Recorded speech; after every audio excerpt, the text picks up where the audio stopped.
Indonesia harus puas bermain imbang 2-2 saat menghadapi Burundi di pertemuan kedua FIFA Matchday. Gol Indonesia diciptakan oleh Witan Sulaiman di menit 61 asis Dendi Sulistiawan. Lalu Burundi mampu menyamakan kedudukan 1-1 lewat Saido Berahino di menit 80 asis dari Christophe, dan Burundi mampu ciptakan gol kedua lewat Abedi di menit 90 plus perpanjang waktu 1 menit asis dari Richard, dan Indonesia mampu menyamakan kedudukan lewat Jordi Amat di menit 90 plus perpanjang waktu 4 menit asis dari Marc Anthony Clock. Nah, sebelum kita bahas bagaimana jalannya pertandingan Indonesia menghadapi Burundi di pertemuan kedua ini, ada baiknya kita membahas statement dari Jordi Amat sebelum pertandingan Burundi menghadapi Indonesia ini, yang dimana statement dari Jordi Amat itu berkorelasi dengan apa yang akan kita bahas sampai akhir video ini. Nah, jadi sebelum laga Indonesia menghadapi Burundi, Jordi Amat bilang pakai formasi baru kemungkinan Indonesia di laga tersebut. Nah, secara spesifik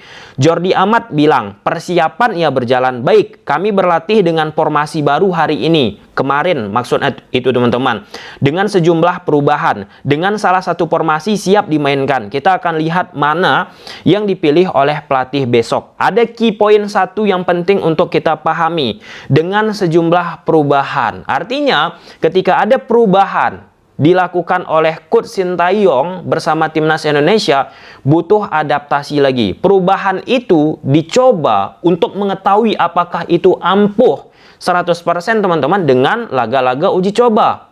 Nah, inilah dia pentingnya semakin banyak laga uji coba, itu sangat membantu bagi seorang pelatih untuk melakukan improvisasi eksperimen. Perubahan itu pun bisa berhasil, bisa gagal.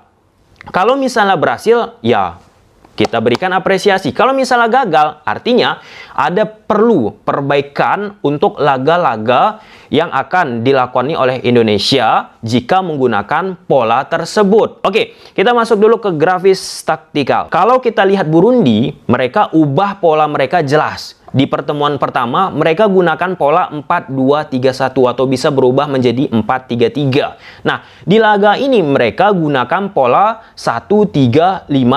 Apakah 1-3-5-2 ataupun pola 3 back bagi Burundi ini suatu hal yang baru? Tentu tidak. Sudah kita analisis beberapa pertandingan ke belakang, kurang lebih 5 pertandingan ke belakang sebelum menghadapi Indonesia. Bisa teman-teman cek video teman-teman.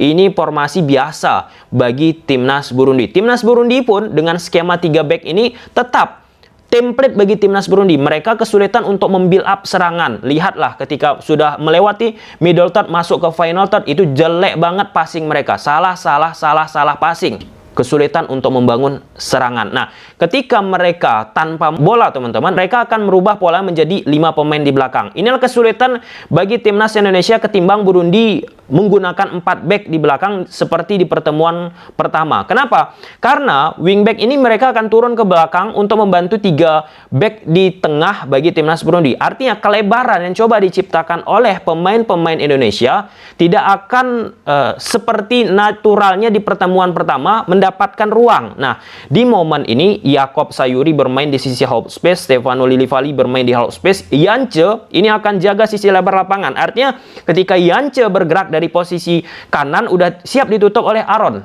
Nah, begitu juga ketika Edo Febriansah melakukan overlap ke depan, udah siap ditutup oleh Evlis. Step over yang coba dilakukan oleh Edo di pertandingan ini teman-teman, di babak 1 lebih tepatnya kesulitan. Nah, itulah membuat Indonesia pun nggak bisa akhirnya mendembus pertahanan dari Burundi teman-teman. Secara organisasi defense, nah perlu kita apresiasi bahwa dari 6 pertandingan terakhir Burundi di level internasional, ini salah satu pertandingan yang sangat bagus. Bagaimana mereka bisa membentuk 5-3-2 secara compact. Terlepas mereka nggak pandai quote and quote membuild up serangan secara bagus. Itu dulu. Nah, kemudian Clock berada di sektor tengah bersama Ricky Kambuaya. Kemudian Jordi Amat berada di depan. 2 pemain artinya di belakang. Artinya Coach Sintayong pun pede bahwa Burundi ini dari sisi agresivitas attacking nggak begitu membahayakan, dan itu bisa kita lihat dari bagaimana mereka membangun serangan teman-teman. Dari sektor kanan Yance nggak kelihatan, Edo nggak kelihatan, Pratama Arhan yang menggantikan Edo pun dimasukkan nggak kelihatan. Nah, Asnawi mencoba beberapa kali di babak kedua ketika dimasukkan mendrive, bola tersebut dari sektor sayap dari sisi tenaga, oke, tetapi tetap mengalami kesulitan. Pasti ada sebagian orang menganggap dengan pola perubahan ini sesuatu hal yang blunder, seperti judul video ini dalam tanda petik. Nah, kalau kita bicara tentang ingin menang, kenapa berubah taktik? Kan seperti itu. Tapi kita kembalikan bahwa ini laga uji coba. Laga uji coba itu ya pelatih berhak melakukan improvisasi. Terlepas itu berhasil formasinya, perubahan taktiknya. Dari sesuatu improvisasi tersebut, pelatih pun akan mampu melakukan sesuatu hal yang berbeda di next kesempatannya. Nah, Stefano Lillipali ini bagi aku perannya cukup krusial di babak pertama. Krusial bagaimana?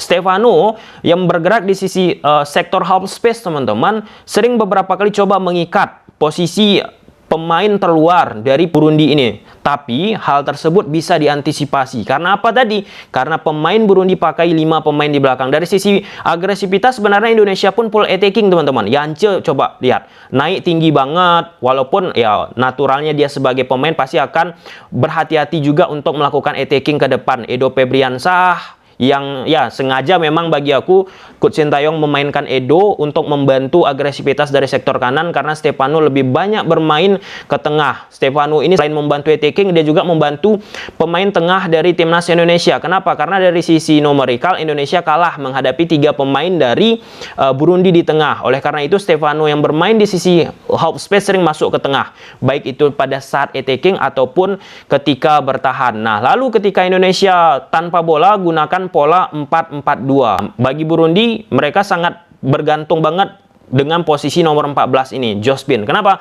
Karena Jospin inilah yang mensirkulasikan bola. Dia sebagai penjembat antara 3 pemain di belakang, tengah, sampai dengan ke depan. Namun, yang kita sampaikan tadi, problem Burundi ini jelek dari sisi build up. Ini udah kita lakukan analisis, dan itu sangat gampang. Ketika mereka sulit build up dari sektor tengah, ujung-ujungnya ke sayap kanan, sayap kiri, itu aja. Itu aja. Ketika di babak kedua pada akhirnya kan diganti juga pemain-pemain sayapnya lagi, karena udah terlalu banyak diperas dalam tanda petik di babak pertama. Dan ingat, 2 gol dari Burundi dari sektor sayap. Bentuk attacking yang sudah kita lakukan review analisis sebelum laga Indonesia menghadapi Burundi, baik itu leg pertama ataupun leg kedua. Salah satu senjata dari Burundi ketika mereka tidak pandai melakukan build up serangan dalam tanda petik, teman-teman, yang memanfaatkan dari sektor sayap kiri, sektor sayap kanan. Mereka lakukan crossing. Nah, di laga ini yang membedakan memang intensitas tenaga yang mereka miliki. Berbeda banget dengan leg pertama. Tenaganya itu power, strength. Nah, dengan tenaga yang mereka miliki itulah mereka mampu menutupi jeleknya passing-passing mereka masuk ke final third. Di samping itu, ya 2 gol dari Burundi lewat duel udara itu bisa kita katakan kelengahan dari pemain belakang kita, yang secara jelas kalau kita lihat dari video analisis bagi timnas Burundi ini, harusnya itu udah bisa dengan mudah dibaca oleh pemain-pemain belakang Indonesia. Karena itu kebiasaan dari Burundi di 5 pertandingan terakhir memanfaatkan bola-bola crossing. Nah, dengan 4 pemain di belakang, ini juga menjadi dilematis. Artinya ada kesempatan atau peluang yang bisa kita kasih kepada pemain-pemain sayap kiri, sayap kanan dari timnas Burundi untuk melakukan crossing.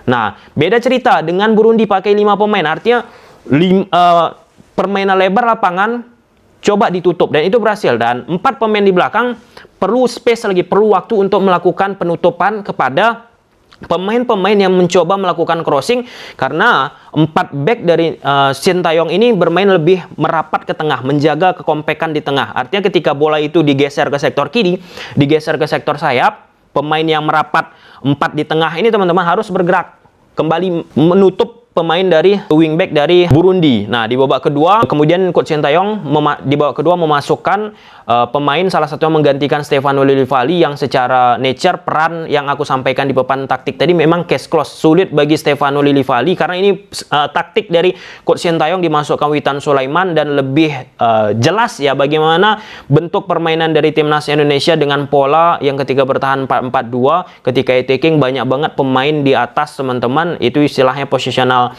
play, bukan possession ya, yang sudah disinggung oleh komentator, dan itu udah sering kita bahas. Dinamika pemain di atas atas lapangan. Memang di atas kertas Sintayong kadang terlihat pakai 4-4-2 ataupun 4-2-3-1, 4-3-3. Tetapi dinamika di atas lapangan itu bisa 6 pemain di depan, lewat fullback kanan, fullback kiri yang masuk ke depan, teman-teman. Dan ya, mungkin sampai sini aja lah ya. Videonya udah terlalu panjang, dan kita lihat nanti bagaimana ke depannya Coach Sintayong juga bersama timnas Indonesia. Bye.